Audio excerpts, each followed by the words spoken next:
ನಮಸ್ತೆ ಆತ್ಮೀಯರೇ, ನಿಮ್ಮೆಲ್ಲರ ಹಿತೈಷಿ ಆಧ್ಯಾತ್ಮಿಕ ಚಿಂತಕ ಶಿಕ್ಷಕ ಚಿತ್ತಚೇತನ ಬ್ರಹ್ಮ. ಸ್ನೇಹಿತರೆ, ಹಲ್ಲಿದ್ದವನಿಗೆ ಕಡಲೆ ಇಲ್ಲ, ಕಡಲೆ ಇದ್ದವನಿಗೆ ಹಲ್ಲಿಲ್ಲ. ಈ ದಿನದ ವಿಷಯ. ನೀವು ಕೇಳಿರುವಂತಹ ಪ್ರಶ್ನೆಗೆ ನಾನು ನೀಡುವಂತಹ ಉತ್ತರಗಳು. ಸಾಕಷ್ಟು ಜನಕ್ಕೆ ಈ ಒಂದು ಗಾದೆ ಅಂತ ತಿಳ್ಕೊಳ್ತಾರೆ. ಇದು ಬರೀ ಗಾದೆ ಮಾತ್ರ ಅಲ್ಲ. ಉದಾಹರಣೆಗೆ, ಒಂದು 10 ಎಕರೆ ಜಮೀನಿದೆ, ಆದರೆ ಅವನಿಗೆ ವ್ಯವಸಾಯದ್ದು ನಯಾ ಪೈಸದ ನಾಲೆಡ್ಜ್ ಇಲ್ಲ.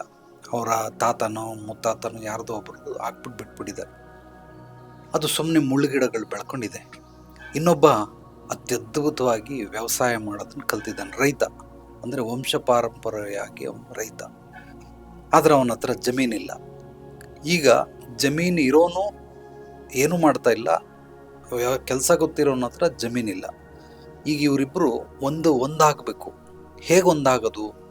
ಇದು ಸಮಾಜದಲ್ಲಿ ಈ ರೀತಿ ನೀವು ಹೆಚ್ಚು ಕಡಿಮೆ 40% ಅಷ್ಟು ಜನಗಳನ್ನು ನೋಡ್ಬೋದು. ಹಲ್ಲಿದ್ದವನಿಗೆ ಕಡಲೆ ಇಲ್ಲ, ಕಡಲೆ ಇದ್ದವನಿಗೆ ಹಲ್ಲಿಲ್ಲ. ಈ ಕಡೆ 40% ಹಲ್ಲಿದೆ, ಕಡಲೆ ಇಲ್ಲ. ಈ ಕಡೆ ಕಡಲೆ ಇದೆ, ಹಲ್ಲಿಲ್ಲ. ಇನ್ನು 20% ಮಾತ್ರ ಎರಡೂ ಇರುವಂಥವ್ರು ಸಿಗ್ತಾರೆ. ಈಗ ಈ 40% ಮ್ಯಾಚ್ ಮಾಡಬೇಕು. ಇದು ಹೇಗೆ ಸಾಧ್ಯ? ಇದಕ್ಕೆ ಮಧ್ಯವರ್ತಿಗಳು ಬೇಕೇ ಬೇಕು. ಮಧ್ಯವರ್ತಿಗಳಿಲ್ಲ ಅಂದರೆ ಖಂಡಿತವಾಗ್ಲೂ ಡೈರೆಕ್ಟಾಗಿ ಸಿಗೋದಕ್ಕೆ ಸಾಧ್ಯವೇ ಇಲ್ಲ. ಚೆನ್ನಾಗಿ ಅರ್ಥ ಮಾಡ್ಕೊಳ್ಳಿ. ಇವಾಗ ನಾನೊಬ್ಬ ಸಾಮಾನ್ಯ ಪ್ರಜೆ, ನಾನು ಹೋಗಿ ನರೇಂದ್ರ ಮೋದಿ ಅವನ್ನ ಭೇಟಿ ಆಗಬೇಕು ಅಂತಂದರೆ ಹೇಗೆ ಸಾಧ್ಯ? ಡೈರೆಕ್ಟಾಗಂತೂ ಸಾಧ್ಯವಿಲ್ಲ. ಅದು ಹೈ ರೆಕಮೆಂಡೇಶನ್ ತಗೊಂಡು ಯಾರ ಹತ್ರನಾದರೂ ಹೋಗಿ ಮೊದಲು ಅವ್ರ PAಗೆ ಕಾಂಟ್ಯಾಕ್ಟ್ ಮಾಡಬೇಕು. ಆ ನಂತರ ನಾನು ಭೇಟಿ ಮಾಡೋದಕ್ಕೆ ಸಾಧ್ಯ.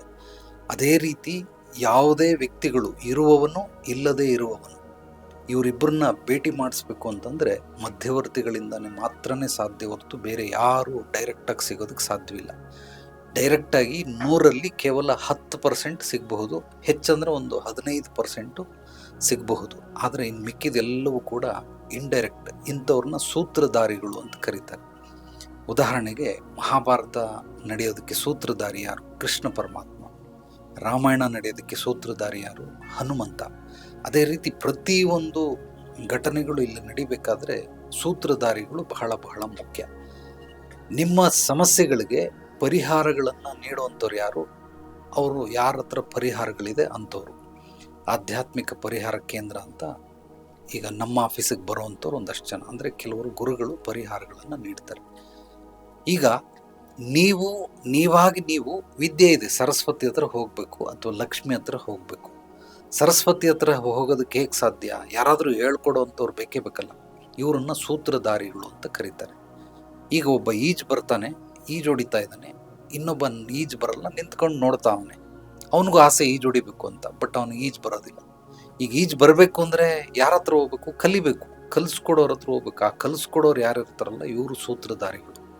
ಅದೇ ರೀತಿ ಅಲ್ಲಿದ್ದವನಿಗೆ ಕಡಲೆ ಇಲ್ಲ, ಕಡಲೆ ಇದ್ದವನಿಗೆ ಅಲ್ಲಿಲ್ಲ. ಇದು ಇಡೀ ಸಮಾಜದಲ್ಲಿ ಎಲ್ಲರೂ ಕೂಡ ಇದೇ ರೀತಿ ಇರ್ತಾರೆ. ಒಬ್ರಿಗೊಬ್ರಿಗೆ ಭೇಟಿ ಮಾಡೋದಕ್ಕೆ ಒಂದು ಮಾಧ್ಯಮದ ಅವಶ್ಯಕತೆ ಇದೆ. ಆ ಮಾಧ್ಯಮದ ಅಂದರೆ ಒಂದು ಬ್ರಿಡ್ಜ್. ಈ ಕಡೆ ನದಿಯಿಂದ ಆ ಕಡೆ ನದಿಗೆ ದಾಟಬೇಕು ಅಂತಂದರೆ ನಾವು ಡೈರೆಕ್ಟಾಗಿ ದಾಟೋದಕ್ಕಾಗೋದಿಲ್ಲ. ಯಾರೋ ಅಪರೂಪಕ್ಕೊಬ್ಬ ನದಿ ದಾಟೋವಂಥ ಈಜುಗಾರ ಇರ್ತಾನೆ. ಆದರೆ ಸಾಮಾನ್ಯ ಜನರಿಗೆ ಸೇತುವೆಯನ್ನು ನಿರ್ಮಾಣ ಮಾಡಬೇಕು. ಆಗ ಮಾತ್ರ ಅದ್ರ ಮೇಲೆ ಓಡಾಡೋದಕ್ಕೆ ಸಾಧ್ಯ. ಅಂದರೆ ಇಬ್ಬರನ್ನ ಸೇರಿಸುವಂಥ ಸೇತುವೆ. ಅವರು ಯಾರಾದರೂ ಒಬ್ಬರು ಆಗಲೇಬೇಕು. ಅಂಥವ್ರಿಗೆ ಮಾತ್ರನೇ ಸಿಗ್ತದೆ, ಇಲ್ಲಾಂದರೆ ಖಂಡಿತವಾಗ್ಲೂ ಸಿಗೋದಿಲ್ಲ. ಈ ಸೂತ್ರಧಾರಿಗಳು ಯಾರು ಅನ್ನೋದನ್ನು ನೀವು ಹುಡ್ಕೊಳ್ಬೇಕು. ಉದಾಹರಣೆಗೆ, ಈ ಇವೆಂಟ್ ಫೀಲ್ಡಲ್ಲಿ ಅಕ್ಕಿ ಕಾಳು ಮೇಲೆ ಬಂದವರದೆಲ್ಲ ಹೆಸರುಗಳನ್ನು ಬರ್ಕೊಡ್ತಾನೆ. ಸಣ್ಣ ಒಂದು ಬ್ರಷ್ ತೊಗೊಂಡು, ಒಂದೇ ಒಂದು ಕೂದಲು, 2 ಕೂದಲು ಇರ್ತದೆ, ಅದನ್ನು ತೊಗೊಂಡು ಅಕ್ಕಿ ಕಾಳು ಮೇಲೆ ಹೆಸರು ಬರೀತಾನೆ. ಅವನಿಗೆ ಅಕ್ಕಿ ಕಾಳು ಮೇಲೆ ಹೆಸರು ಬರೆಯೋದು ಗೊತ್ತು. ಆ ಅಕ್ಕಿ ಕಾಳನ್ನ ಒಂದು ಬೂದ್ ಗ್ಲಾಸ್ ಥರದ್ದು ಚಿಕ್ಕದೊಂದು ಗ್ಲಾಸ್ ಬರ್ತದೆ, ಅದರೊಳಗಡೆ ಹಾಕ್ಬಿಟ್ಟು ಕೊಟ್ಟರೆ ಅಕ್ಕಿ ಇಷ್ಟು ದಪ್ಪ ಕಾಣಿಸುತ್ತೆ. ಆ ಥರದ್ದು ಐಟಮ್ ಎಲ್ಲಿ ಸಿಗುತ್ತೆ ಅಂತ ಗೊತ್ತಿಲ್ಲ. ಅಂದರೆ ಬರೆಯೋಕ್ಕೆ ಗೊತ್ತು, ಐಟಮ್ ಇಲ್ಲ. ಐಟಮ್ ಇಲ್ಲದೆ ಇರೋದ್ರಿಂದ ಅವನು ಇವೆಂಟ್ಗೆ ಹೋಗ್ತಾ ಇಲ್ಲ. ಅದನ್ನು ಎಲ್ಲಿ ಸಿಗುತ್ತೆ ಅಂತ ಹುಡ್ಕೊಳ್ಳೋದಕ್ಕೆ ಸುಮಾರು 15 ದಿವಸ ಪ್ರಯತ್ನ ಪಟ್ಟ. ಮಾರ್ಕೆಟೆಲ್ಲ ಸುತ್ತದ. ಯಾರ್ಯಾರು ಆಲ್ರೆಡಿ ಪ್ರೊಫೆಷ್ನಲ್ ಇದ್ದಾರೆ ಅವ್ರ ಹತ್ರ ಹೋಗಿ ಕೇಳಿದ್ರೆ ಅವ್ರು ಹೇಳೋದಿಲ್ಲ.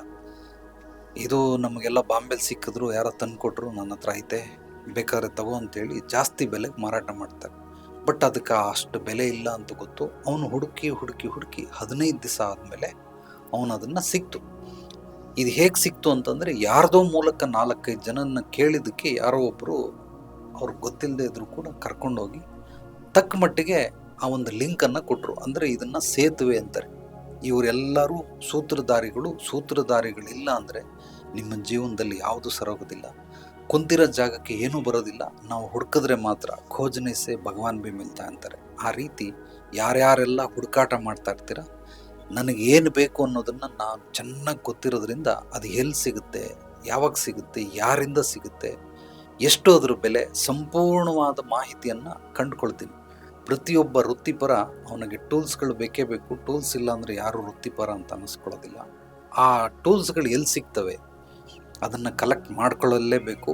ಅದನ್ನು ಅವನು ತಗೊಳ್ಳೇಬೇಕು. ತಗೊಳ್ಳದಿದ್ರೆ ಬೇರೆ ದಾರಿ ಇಲ್ಲ.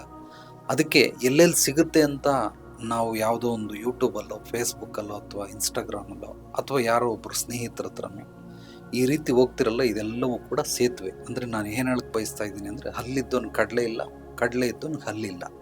ಇವರಿಬ್ಬರನ್ನ ಭೇಟಿ ಮಾಡಿಸ್ಬೇಕು. ಅಂದರೆ ಕಡಲೆ ಇರೋನು ಹಲ್ಲಿರೋನ ಹತ್ರ ಹೋಗ್ಬೇಕು, ಅಥವಾ ಹಲ್ಲಿರೋನು ಕಡಲೆ ಇರೋನ ಹತ್ರ ಬರಬೇಕು. ಈ ರೀತಿ ಬರೋದಕ್ಕೆ ಸೂತ್ರಧಾರಿಗಳು ಬಹಳ ಮುಖ್ಯ. ಜೀವನದಲ್ಲಿ ಸೂತ್ರಧಾರಿ ಇಲ್ಲದಿದ್ದರೆ ಯಾರೂ ಬದುಕೋದಕ್ಕೆ ಸಾಧ್ಯವಿಲ್ಲ. ಇದನ್ನು ನಾನು ನಿಮಗೆ ಹೇಳೋದಕ್ಕೆ ಬಯಸ್ತೀನಿ. ನಾನು ಹೇಳಿದ್ದು ನಿಮಗೇನೋ ಅರ್ಥ ಆಗಲಿಲ್ಲ ಅಂದರೆ ಕಮೆಂಟ್ ಮಾಡಿ ನನ್ನ ವಾಟ್ಸಪ್ ನಂಬರ್ ವಾಯ್ಸ್ ಮೆಸೇಜ್ ಕಳಿಸಿ. ನೀವು ಕೇಳುವಂತಹ ಪ್ರಶ್ನೆಗೆ ಸಂಕ್ಷಿಪ್ತವಾಗಿ ಉದಾಹರಣೆ ಮೂಲಕ ಉತ್ತರ ಕೊಡೋದಕ್ಕೆ ಬಯಸ್ತೀನಿ. ನಮ್ಮ ಚಾನಲನ್ನು ಮೊಟ್ಟ ಮೊದಲನೇ ಬಾರಿ ಭೇಟಿ ನೀಡಿದರೆ ಸಬ್ಸ್ಕ್ರೈಬ್ ಮಾಡಿ, ಲೈಕ್ ಮಾಡಿ, ಕಾಮೆಂಟ್ ಮಾಡಿ. ಈ ಎಲ್ಲ ವಿಡಿಯೋಗಳನ್ನು ನಿಮ್ಮ ಆತ್ಮೀಯರಿಗೆ, ಸ್ನೇಹಿತರಿಗೆ ಜ್ಞಾನ ಹಂಚೋದ್ರಿಂದ ಬೆಳೆಯುತ್ತೆ. ಆದ್ದರಿಂದ ಶೇರ್ ಮಾಡಿ. ಎಲ್ರಿಗೂ ಒಳ್ಳೆಯದಾಗಲಿ. ನಾಳೆ ಮತ್ತೆ ಭೇಟಿಯಾಗೋಣ ಮತ್ತಷ್ಟು ಸತ್ವಭರಿತ ವಿಚಾರಗಳೊಂದಿಗೆ. ಎಲ್ಲರೊಳಗಡಗಿರುವ ಭಗವಂತನಿಗೆ ನನ್ನ ಭಕ್ತಿಪೂರ್ವ ಪ್ರಣಾಮಗಳು. ಸರ್ವೇ ಜನೋ ಸುಖಿನೋ ಭವಂತು. ಶುಭರಾತ್ರಿ.